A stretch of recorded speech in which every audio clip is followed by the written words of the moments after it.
सीहोर से है। यहाँ पर खाट पर सिस्टम नजर आया है। एक प्रसूता को खाट पर लादकर ग्रामीण एम्बुलेंस तक लेकर पहुंचे, लेकिन तब तक काफी देर हो चुकी थी। गर्भ में ही इस बच्चे की जान चली गई। आपको बता दें कि माजरा खेड़ी गांव की महिला को प्रसव पीड़ा हुई। परिजनों ने एम्बुलेंस को कॉल किया, लेकिन गांव का रास्ता कच्चा होने के चलते, कीचड़ होने के चलते गांव तक एम्बुलेंस नहीं पहुंच पाई। परिजन महिला को खाट पर लादकर एम्बुलेंस तक पहुंचाने की कोशिश करने लगे और इसी मामले को लेकर ग्रामीणों में गुस्सा है। समय रहते प्रसूता को नहीं पहुंचाया जा सका। वही तो पानी आदि होने के कारण में डिलीवरी के कारण वो खटिया पे उधर पड़ी रही, 108 इधर खड़ी रही, तो उस दिन उस बच्चे की डिलीवरी शांत हो गई। हमने हर जनप्रतिनिधि को अवगत भी कराया, जितनी भी ग्राम सभा है उसमें सरपंच को भी आवेदन दिया। आज दिनांक तक हमारी कोई समस्या नहीं सुनी, ना कोई सरपंच ने सुनी, ना कोई बड़े नेता ने सुनी। हम गरीब लोग, हरिजन आदिवासी लोग हैं। सही कि प्रदीप हमें ज्यादा जानकारी देंगे। प्रदीप, शर्मनाक कर देने वाली ये पूरी घटना, क्योंकि रोड नहीं होने के चलते एक व्यक्ति की जान तक चली गई है।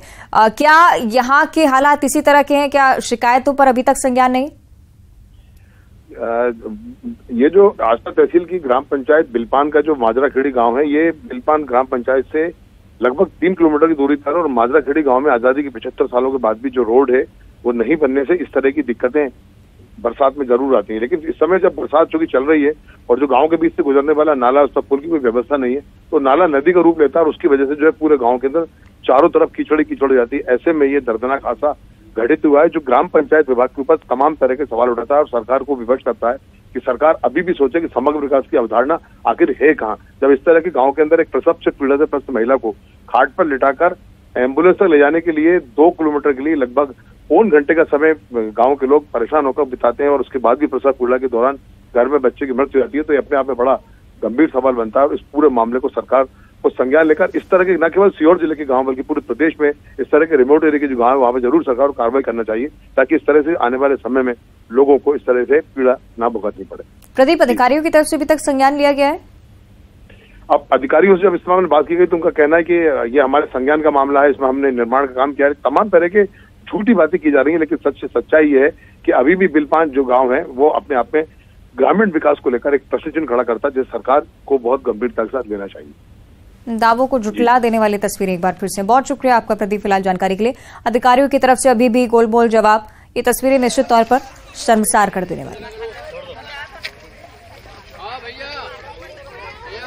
अगली खबर इंदौर से है। यहां महापौर पुष्पमित्र भार्गव द्वारा लिखे पत्र के बाद कलेक्टर इलैया राजाटी ने शहर के नाइट कल्चर का जायजा लिया है। शहर में नाइट कल्चर को लेकर कई सारे गंभीर सवाल खड़े हो रहे हैं लगातार, और एबी रोड स्थित नाइट कल्चर में कलेक्टर भी पहुंचे। युवाओं की भीड़ देखकर दंग रह गए। दुकानों के बाहर खड़े युवाओं से कलेक्टर ने चर्चा की। महापौर ने नाइट कल्चर को लेकर प्रशासन से पुनर्विचार करने की बात कही है।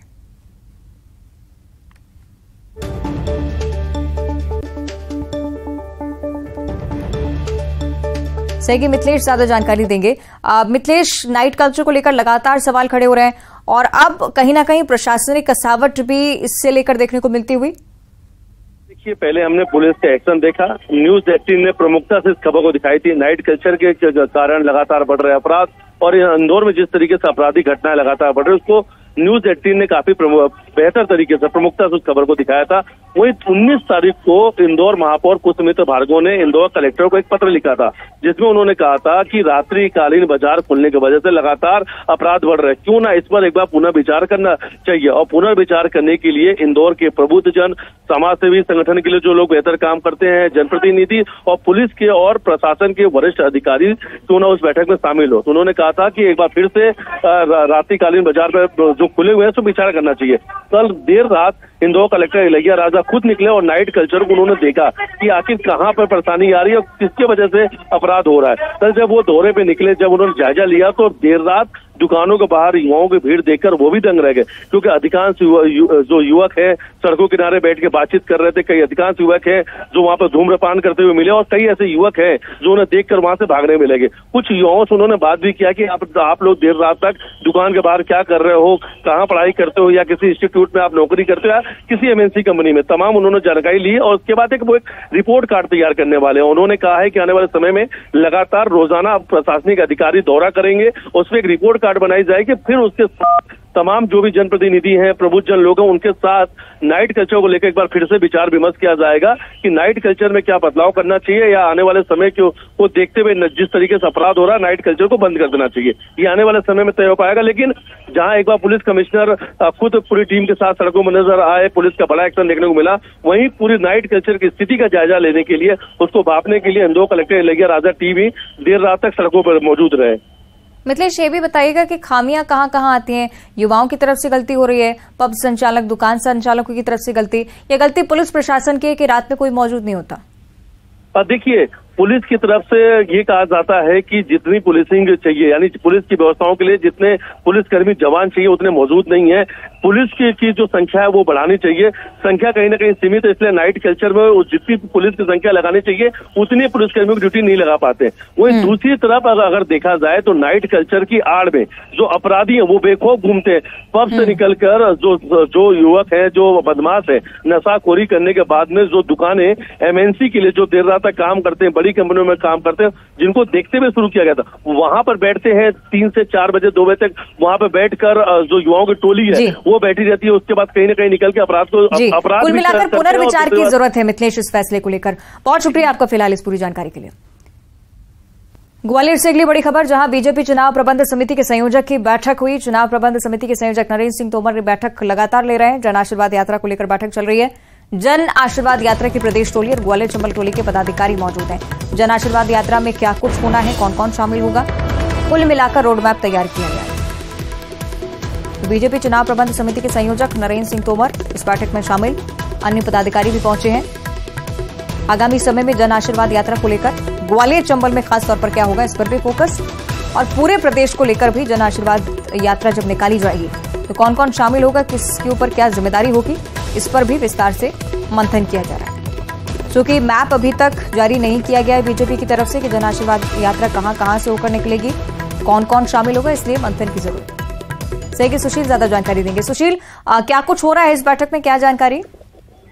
देखिए, कल गृह मंत्री अमित शाह ने ग्वालियर चंबल अंचल में प्रदेश कार्य समिति की बैठक ली थी और उसके बाद आज सुबह से यहाँ केंद्रीय मंत्री नरेंद्र सिंह तोमर, जो मध्य प्रदेश चुनाव प्रबंध समिति के संयोजक है, वो एक महत्वपूर्ण बैठक ले रहे हैं। और ये बैठक प्रदेश जन आशीर्वाद यात्रा को लेकर जो समिति बनाई गई है उस समिति की बैठक है। इसमें प्रदेश की टोली के पदाधिकारी हैं। इनके अलावा जो ग्वालियर चंबल संभाग के जन आशीर्वाद यात्रा टोली के प्रभारी है, पदाधिकारी हैं, वो सभी मौजूद है नरेंद्र सिंह तोमर के साथ ही। इसमें केंद्रीय मंत्री भूपेंद्र सिंह यादव, अश्विनी वैष्णव और प्रदेश अध्यक्ष बीडी शर्मा भी मौजूद है। और इसमें ग्वालियर चंबल अंचल में जन आशीर्वाद यात्रा की तैयारियों को लेकर मंथन किया जा रहा है। साथ ही जो पहली लिस्ट में घोषित 6 प्रत्याशी ग्वालियर चंबल अंचल के घोषित किए गए हैं, उनको भी जिताने के लिए और पार्टी के अंदर जो थोड़ी बहुत अंदरूनी गुटबाजी की खबरें आ रही है उन पर भी रोक लगाने के लिए मंत्र दिए जा रहे हैं, मंथन किया जा रहा है। और तो ये एक अहम बैठक मानी जा रही है, क्योंकि प्रदेश में जन आशीर्वाद यात्रा निकलेगी तो प्रदेश की जो जन आशीर्वाद यात्रा की समिति है उस समिति के सभी बड़े पदाधिकारी मौजूद है। तो निश्चित तौर पर चुनाव के लिहाज से जन आशीर्वाद यात्रा बहुत महत्वपूर्ण है और उसको भव्य तरीके से निकाला जाए ताकि चुनाव में एक मनोवैज्ञानिक बढ़त भी ली जा सके। इसी को लेकर यहाँ मंथन चल रहा है, जिसमें केंद्रीय मंत्री और मध्य प्रदेश बीजेपी की चुनाव प्रबंध समिति के संयोजक नरेंद्र सिंह तोमर बैठक ले रहे हैं। ठीक है, बहुत शुक्रिया आपका सुशील जानकारी के लिए।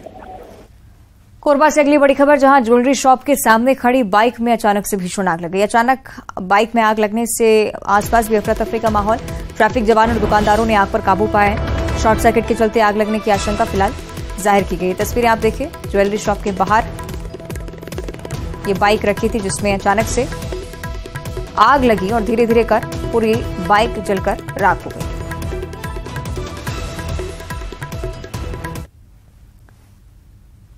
इंदौर से अगली बड़ी जानकारी, कुत्ते के विवाद में 2 लोगों की हत्या करने का मामला बीते दिनों सामने आया था। अब रीगल चौराहे पर परिजन इसे लेकर प्रदर्शन कर रहे हैं।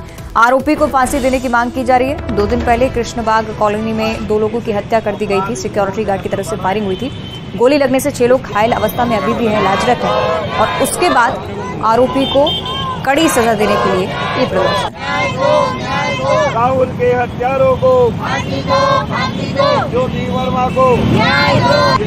हमारे ऐसे अपराध इंदौर जगत में बढ़ रहे हैं।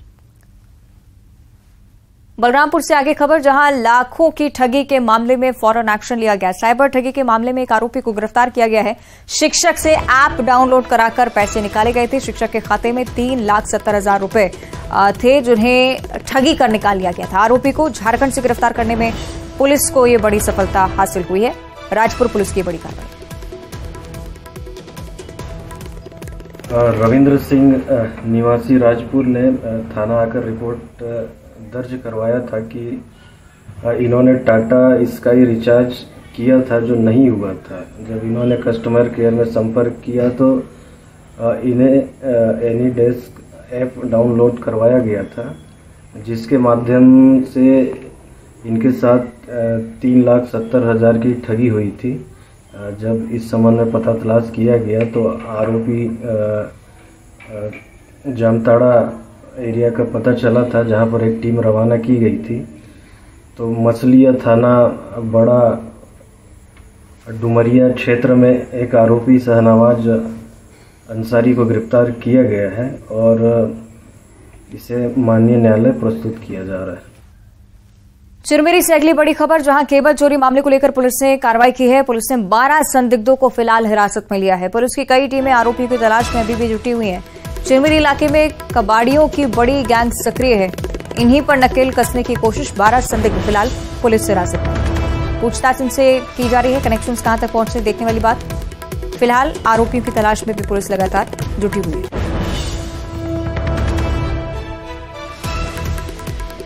तो चिरमिरी से जानकारी, केबल चोरी को लेकर लगातार घटनाएं सामने आ रही हैं। कबाड़ियों का बड़ा गैंग सक्रिय है, इस बारे में भी पुलिस को सूचना मिली है। 12 संदिग्ध फिलहाल हिरासत में हैं। कुछ आरोपियों की पहचान भी हुई है, जिनकी तलाश फिलहाल पुलिस की तरफ से की जा रही है। जशपुर की आगे बात करेंगे, जहां पत्थलगांव वन परिक्षेत्र में एक बार फिर से हाथियों का उत्पात देखने को मिल रहा है। हाथियों ने घर को क्षतिग्रस्त किया है। घर में रखे अनाज को चट कर गए हाथी। एक सप्ताह से 3 हाथी इसी इलाके में विचरण कर रहे हैं। पत्थलगांव वन परिक्षेत्र के सराई टोला गांव का ये पूरा मामला। जशपुर को लेकर ये जानकारी, कुछ तस्वीरें सामने आई हैं। एक घर को तोड़ दिया है हाथियों ने। फसलों को भी इसी परिक्षेत्र में लगातार नुकसान पहुंचाते आ रहे हैं।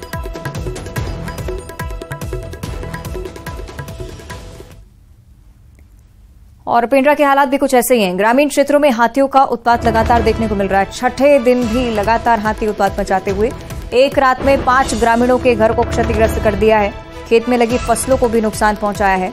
ग्रामीणों ने हाथियों को जंगल की ओर खदेड़ने की कोशिश की है। वन अमला हाथियों पर निगरानी लगातार बनाए हुए है, लेकिन कुछ खास सफलता हासिल नहीं हो रही। तो पेंड्रा की स्थिति आप देखिए, घरों को नुकसान पहुंचाया, फसलों को नष्ट कर दिया है।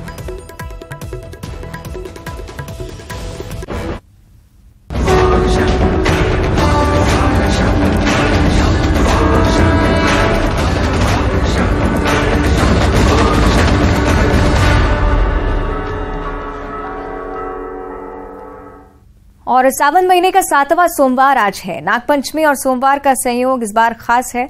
उज्जैन में महाकाल के दर्शन के लिए रात 12 बजे से श्रद्धालु लाइन में लगे हुए हैं। भस्म आरती के लिए मंदिर के पट भी खोले जा चुके हैं। भगवान महाकाल का पंचामृत अभिषेक पूजन कर भस्म रमाए गए। पट खोलने के बाद महाकाल को पंडित पुजारी ने नियम अनुसार जल चढ़ाकर दूध, घी, शहद, शक्कर और दही से पंचामृत अभिषेक किया। साथ ही साथ भांग का और सूखे मेवों से श्रृंगार कर भस्म चढ़ाई गई। 1 घंटे तक भस्म आरती चली। उसके बाद बाबा का भांग, चंदन, फल, वस्त्र, आभूषण से नागचंद्रेश्वर के रूप में आज विशेष श्रृंगार हुआ। नागपंचमी पर साल में एक बार खुलने वाले मंदिर नागचंद्रेश्वर मंदिर में भी लोगों की कतारें सुबह से लगी।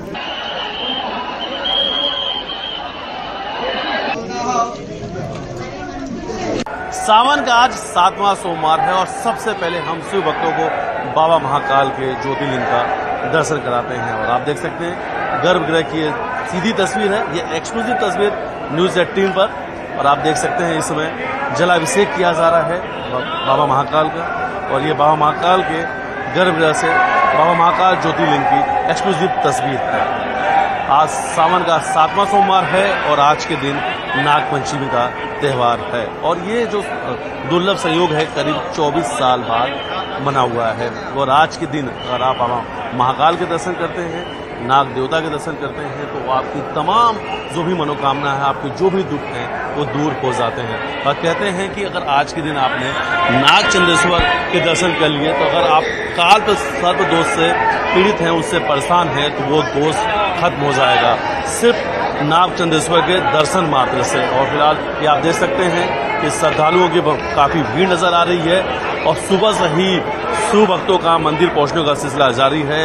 लंबी लंबी कतारें लगी हुई हैं और कई किलोमीटर दूर तक आज लाइन लगी हुई है, क्योंकि आज नाग पंचमी का त्यौहार है और साल में एक दिन नाग जो देवता है, नाग चंद्रेश्वर मंदिर का जो पट है, सिर्फ आज के दिन ही खोला जाता है। वीडियो जर्नलिस्ट डगलस के साथ मिथलेश गुप्ता, न्यूज़ 18 उज्जैन। सबसे पहले हम अपने दर्शकों को भगवान नाग चंद्रेश्वर के दर्शन कराते हैं और साल में एक बार नाग पंचमी के दिन ये मंदिर का पट खुलता है। 24 घंटे के लिए मंदिर का पट खोला गया है और इस वक्त हम एक्सक्लूसिव तस्वीर अपने दर्शकों को सीधा नाग चंद्रेश्वर मंदिर से दिखा रहे हैं। सबसे पहले दर्शकों को हम दर्शन करा रहे हैं भगवान शिव के, माता पार्वती के, जो नाग जो फन फैलाकर हैं उनकी सैया पर विराजे हुए हैं। एकमात्र ऐसा मंदिर है जहां पर भगवान शिव और माता पार्वती नाग की सैया पर विराजित हैं, यानी उनके आसन पर विराजित हैं और दूर दराज से लोग यहां पर दर्शन करने आते हैं। करीब 9 बजे से ही भक्तों की लाइन लग गई थी, क्योंकि साल में एक बार ये मंदिर खुलता है। त्रिकाल पूजा करने के बाद नाग चंद्रेश्वर मंदिर के पट खोल दिए गए और इस वक्त आप देख सकते हैं कि श्रद्धालुओं की कितनी भीड़ है। कई किलोमीटर दूर तक ये लंबी लाइन लगी हुई है और अलग अलग राज्यों से दूर दराज से लोग नाग चंद्रेश्वर के दर्शन करने के लिए पहुंचे हैं और साल में एक बार ही ये मंदिर खुलता है। वीडियो जर्नलिस्ट डगलस साथ मिथलेश गुप्ता, न्यूज़ 18 उज्जैन। और इसी के साथ बुलेटिन में इतना ही। नमस्कार।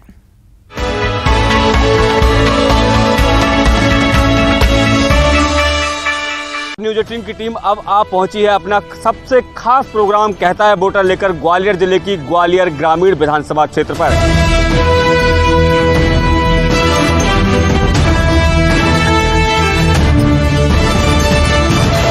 बोले सब हो जाएगा, आप चिंता न करें और ऐसे कह के चले गए। अभी तक देखो आपके सामने सारी गंदगी पड़ी है और कुछ हो नहीं रहा है कि ये लाइट में जो खंभे आपको केवल दिख रही होंगी ये, लेकिन कुछ काम की नहीं है। हम सब लोग अपने अपने डीपी से, ट्रांसफार्मर से अपने अपने तार डाल के लाए हैं। पैसों से पानी खरीदा जा रहा है, बोरिंग बेल डली है, उस बोरिंग से 300 रुपए 250 रुपए जिसपे जैसा है। गरीब गांव है, इसमें नलों की व्यवस्था कराएं, ये सबसे बड़ा मुद्दा है। विधायक बने तब 1000 वोट मिले और दोबारा जो मंत्री बने तो 150 वोट मिले, तो कई दिन मेरे को 150 ही वोट मिले। मैं काम ही नहीं करूँगा बिजली का, होने दूंगा।